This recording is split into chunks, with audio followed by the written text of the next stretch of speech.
Olá, amigo! Seja muito bem-vindo! Prazer em conhecê-lo! Meu nome é Everaldo Júnior e este aqui é o canal do YouTube Everaldo Júnior Narrador. Essa é a nova série Entendendo o Futebol. A série será falada fatos e acontecimentos do esporte e será aqui no canal que ficou parado por uns tempos. Inaugurando a nova série, o tema será sobre a influência de Francisco Franco no futebol espanhol. Obviamente referido ao caso do Real Madrid ser beneficiado e o Barcelona supostamente prejudicado pela ditadura de Franco, pelo motivo de também suposto time do coração ser o Real. Muita gente fala que o Real Madrid só é grande por causa de Franco, que ele deu um estádio, que ele perseguiu o Barcelona. Até mídias e veículos entraram nessa onda, que por sinal essa onda foi criada por eles, falando dessa história obscura do Real Madrid. Mas afinal, o Real Madrid foi realmente beneficiado? O Barcelona foi prejudicado e perseguido pelo ditador como muita gente fala? É o que vocês irão entender após a vinheta, a história do ditador Francisco Franco Barramonde no futebol espanhol. Na sua tela, no Senado, gira pra todo lado, ninguém respeita a Constituição. Bem, como dito aqui, muita gente fala que Franco beneficiou um e prejudicou o outro, né? Falam que o Real Madrid só é grande porque foi ajudado, que o Barcelona foi perseguido, ou somente mencionam o nome de Franco e tal. Todas as falas possíveis. As mídias veicularam esse suposto fato também. Tudo isso só para santificar um e vilanizar outro. E por que fazem desse jeito? Simples.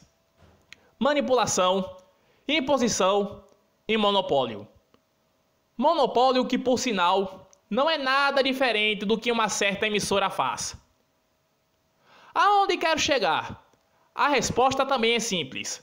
Porque não é desse jeito como referem, com referências de onde não sei onde pegaram, até porque não faço ideia como chegaram a tanto, sinceramente. Enfim, sem mais enrolação, vamos lá falar da trajetória do General Franco no futebol. A caminhada do General Francisco Franco Barramonde teve data para começar. 4 de outubro de 1939, mas não com o Real Madrid. Nesse dia, o Athletic Clube de Madrid, atual Atlético de Madrid, se funde com o Clube Aviación Nacional de Zaragoza por problemas financeiros graças à Guerra Civil Espanhola. E se cria o Atlético Aviación de Madrid, clube que recebeu o apoio tanto do governo de Madrid quanto do Ejército del Aire, a força aérea do exército espanhol. Mais tarde, o exército todo teve um aumento de torcedores do Atlético Aviación e Francisco percebeu isso.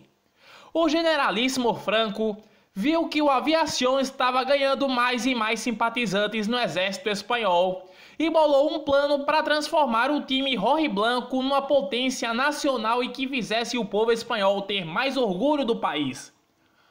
A confirmação desse plano veio quando Franco se declarou torcedor do clube.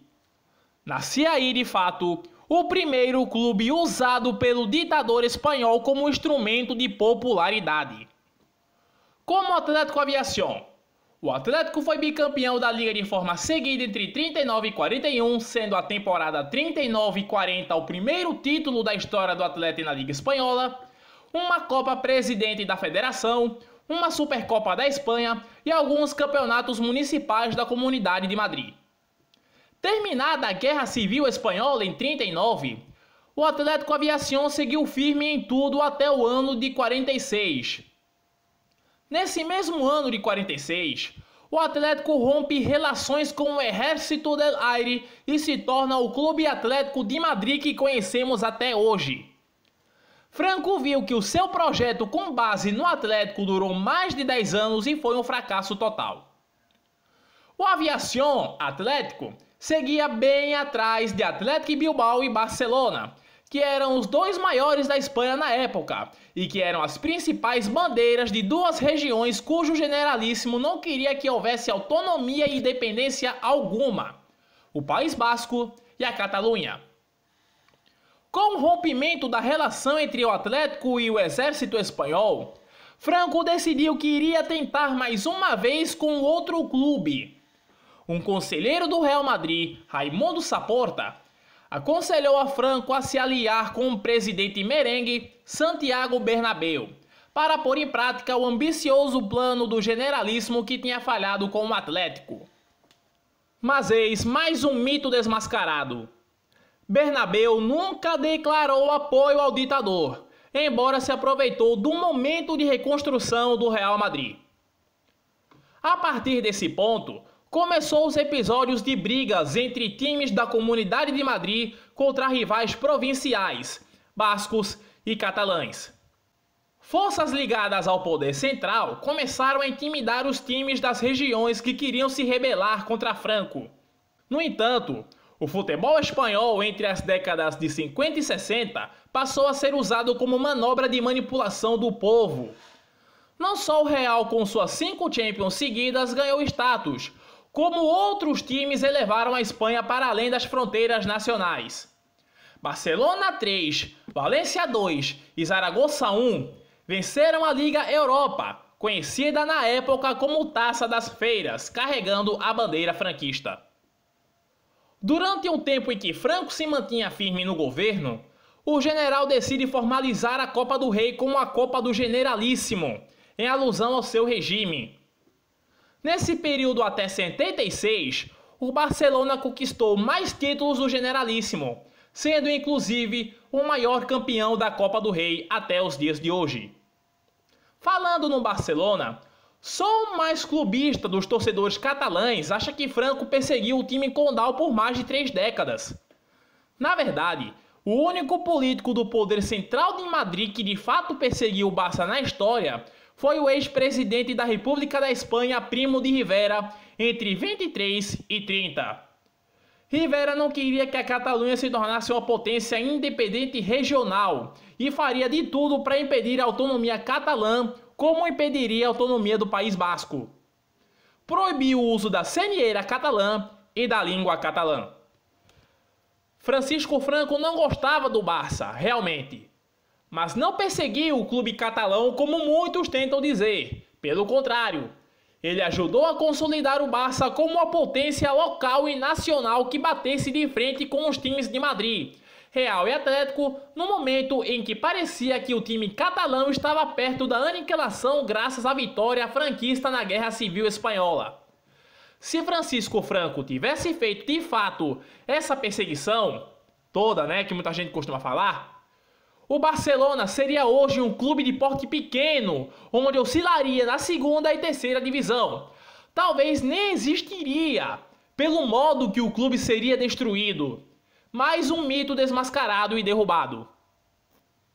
Para o historiador catalão Américo Castro, a ascensão do Barça na década de 50 pode ser descrita na seguinte frase: a época de 50 para o Barça não foi exatamente inspirada no que foi, mas com uma angústia de não ter sido o que o catalão desejava que acontecesse. Ou seja, o Barça queria ser uma entidade separatista do presidente até o último torcedor ou sócio no estádio, mas na verdade o Barça foi um clube que no papel defendia a independência catalã, mas que também simpatizava com o regime franquista.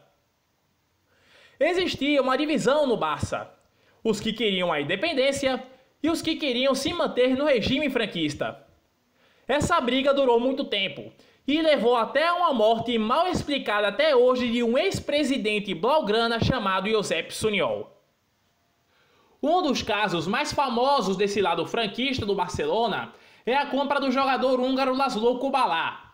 Kubala, assim como Ferenc Pancho Puskás, se mudou para a Espanha para fugir do comunismo que assumiu o poder na Hungria. Franco e o presidente da Federação Espanhola, Muñoz Calero, se dispuseram a acelerar o processo de naturalização de Kubala, que de Laszlo virou Ladislau, para que possa jogar no Barça. O próprio Kubala ganhou uma estátua em 2009, onde ele agradece a todos que fizeram construir sua carreira na Espanha. Mas nesta lista de agradecimentos não aparece o nome do generalíssimo Francisco Franco. Se o Barça tem que agradecer alguém pela vinda de Kubala, esse alguém é Franco. Com o regime franquista, o Barcelona conquistou 5 ligas, 4 Copas do Rei e 3 Europa League, além da maioria esmagadora das vitórias sobre o Real Madrid, seu maior rival, onde houve inclusive mais um mito desmascarado da questão de Barça e Real. Se o Real Madrid tivesse ganho a maioria dos jogos no regime franquista, teria hoje um largo número de vitórias sobre os catalães, e não um equilíbrio entre ambos como vemos. Voltemos ao caso do Real Madrid. O Real Madrid foi beneficiado pelo regime franquista, sim, mas foi em poucos casos. Franco realmente deu dinheiro para que o Real construísse o estádio Santiago Bernabéu, mas foi devido à Guerra Civil, pois o antigo estádio Chamartín foi destruído durante a guerra. E ainda temos que falar da polêmica e confusa contratação de Alfredo Di Stéfano. Di Stéfano foi comprado do Barcelona pelo River Plate, mas entre aspas, aos 49 do segundo tempo, a Federação Espanhola interviu diretamente. Ao mesmo tempo, o Real Madrid negociou com Millonarios da Colômbia para contratar o mesmo Di Stéfano. A federação propôs que o Saeta Rubia jogasse a primeira e a terceira temporada no Real e a segunda e a quarta temporada no Barcelona. Martí Carreto, presidente do Barça na época, assinou o acordo, mas foi obrigado a romper o acordo por pressão de conselheiros, diretoria e da própria torcida. O time catalão teve que pagar uma indenização de 4 milhões de pesetas e Carreto acabou sendo acusado pelos catalães de facilitar a ida de Di Stéfano para o Madrid. O erro do Barça na ida do Saeta Rubia para os merengues foi tão grande, mas tão grande que no único jogo em que Kubala e Di Stéfano jogaram juntos pelo time blaugrana no ano de 55, o Barça trucidou o italiano Bolonha por retumbantes 6-1. Com show da dupla húngaro-argentina. Imagina se o acordo não tivesse sido rompido. Bem, o resto você já sabe. Os primeiros galácticos, 5 Champions seguidas e o que já estamos cansados de ouvir. Um adendo curioso é que os primeiros galácticos ficaram 8 anos sem perder um jogo só entre 55 e 63. E essa série começou e terminou com 2 derrotas para o Atlético de Madrid. Mas a história ainda não acabou. Sobrou até para a seleção espanhola a influência do franquismo. Em 62, Ferenc Puskás jogou o Mundial do Chile pela Espanha com o respaldo de Franco. Com Puskás e os primeiros galácticos do Real, a Espanha foi um autêntico fracasso e caiu logo na primeira fase depois de uma partida muito polêmica contra o Brasil. Em 64, a segunda edição da Eurocopa foi disputada na Espanha e como na época o torneio só tinha 4 times classificados, Hungria e União Soviética se classificaram. Lembrando que Hungria e União Soviética eram países comunistas. Mas enfim, havia-se um medo de jogadores húngaros e soviéticos fossem violentados nos jogos disputados na Espanha franquista. Ambos os países até ameaçaram boicotar o torneio, mas Franco deu uma trégua e permitiu que os 2 países comunistas fossem participar da Euro junto com a Dinamarca e a anfitriã Espanha. Mas se você acha que os galácticos dominaram a base daquele time campeão sobre a União Soviética na final por 2-1, errou de novo. Apenas 3 jogadores vieram do Real: Amâncio, Vicente e Zoco. Barcelona foi a base com 5 jogadores. Zaragoza, acreditem se quiser, teve 4. Atlético de Madrid, Atlético de Bilbao, Valência e Betis tiveram 1 jogador apenas e 2 jogadores vieram do futebol italiano: Luis Soares Miramontes da Inter de Milão e Luis del Sol da Juventus. Nos últimos anos do regime até a sua morte em 75, Franco ficou mais debilitado por causa da saúde, mas ainda mandou um último presente para o primeiro clube que ele tentou transformar numa potência nacional, o Atlético de Madrid. Um de seus braços direitos e tesoureiro do regime, Jesus Gil, foi perdoado pelo ditador após 18 meses de prisão e assumiu a presidência do Atlético de Madrid em 1987. Seu mandato com mãos de ferro ficou conhecido por um momento glorioso e várias polêmicas. Glorioso pelo doblete de 95 e 96 e eis as polêmicas. Fechamento das categorias de base do Atlético de Madrid em 92, suspeitas de corrupção e desvio de dinheiro da Prefeitura de Marbella para o Atlético de Madrid em 99, no qual isso se tornou a punição da federação muito severa para o Atlético, cassação de seu mandato como presidente do clube colchoneiro no mesmo ano de 99. Essas polêmicas, além das pesadas dívidas fiscais que o Atlético tinha, não resultaram em outra coisa a não ser o rebaixamento do clube rojiblanco na temporada 99-2000. Agora, vamos às curiosidades do tema. O Barcelona na temporada 59-60 foi semifinalista da antiga Taça dos Campeões Europeus, atual UEFA Champions League, e finalista da edição seguinte perdendo para o Benfica. O Atlético de Madrid foi semifinalista da mesma competição na temporada de 58-59 e vice-campeão de 73-74, onde Franco estava em seus últimos anos de vida, perdendo para o Bayern de Munique e ganhando o título continental após substituir o clube alemão. Franco deu dinheiro e ajuda a Barcelona e Atlético Bilbao para que não agravassem os protestos separatistas. Protestos que ganhavam e até hoje ganham força no território espanhol. Conclusão: o Barcelona é o maior time do século atual? Sim, indiscutível. Mas o Real Madrid é o maior time da história pelos seus feitos? É, e ninguém pode negar isso. Se fôssemos levar os fatores de terem sido ajudados por governantes, entidades poderosas e homens corruptos, vários clubes teriam essa intensa negatividade, como Boca Juniors, Milan, Juventus e Benfica, e até mesmo clubes brasileiros como o Sport, Flamengo e Corinthians. Finalizando o vídeo. Pois bem, teoria já desmentida. O Real Madrid se beneficiou do regime franquista sim, mas quando se entra vários clubes sendo beneficiados, o buraco já é mais embaixo. Ninguém foi coitadinho nesse período em que a Espanha foi dominada pela ditadura ferrenha e violenta do generalíssimo Francisco Franco Barramonde. Nem o Madrid, nem o Barça, nem o Atlético, nem ninguém. Não seja leigo, alienado e muito menos clubista. Isso é muito feio. O seu clube na Espanha foi sim beneficiado por um dos mais famosos ditadores que a Europa já conheceu. Procure fontes reais. Jamais caia na lábia de mídias que veem apenas um lado da história para vilanizar alguém e santificar terceiros. E ainda inventam para ganhar cliques. É por isso que a mídia cria massas de manipulação por causa de vocês. Por isso que muitas mídias hoje, principalmente as esportivas, não levam confianças por causa disso.